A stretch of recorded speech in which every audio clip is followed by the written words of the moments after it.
Kita nak memohon perlindungan daripada Allah, mesti dua surah ini adalah yang terbaik. Tidak ada keraguan. Surah ini dah memang hadis yang sahih. Di WhatsApp saya ditunjuk gambar, Kak tolong tengok muka saya.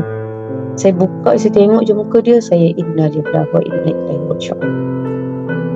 Dia terkena sihir. Kak tolong Kak, muka saya ni kenapa, saya dah seminggu tak boleh pergi kerja. Tadi memang cantik daripada sekolah menengah dulu.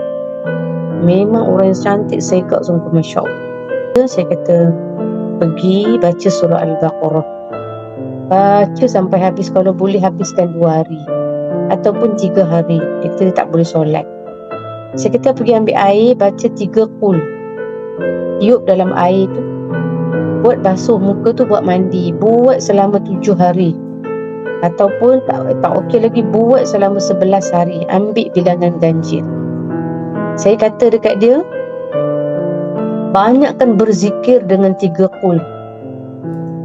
Baik selawat, lepas tu zikir la ilaha illallah. Zikir banyak-banyak tu. Lepas tu insya-Allah moga-moga Allah membantu dia.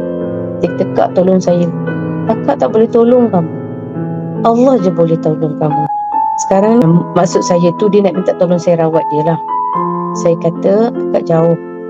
Sekarang ni buat amalan yang akak bagi ni, insya-Allah Allah akan bantu awak. Akak doa daripada jauh. Memang teruk sahabat-sahabat ni, merah muka ni, habis mukanya gatal. Muka yang cantik tu dah jadi tak cantik. Jadi kita ni berhati-hati dengan aib, dengan hasad. Baik,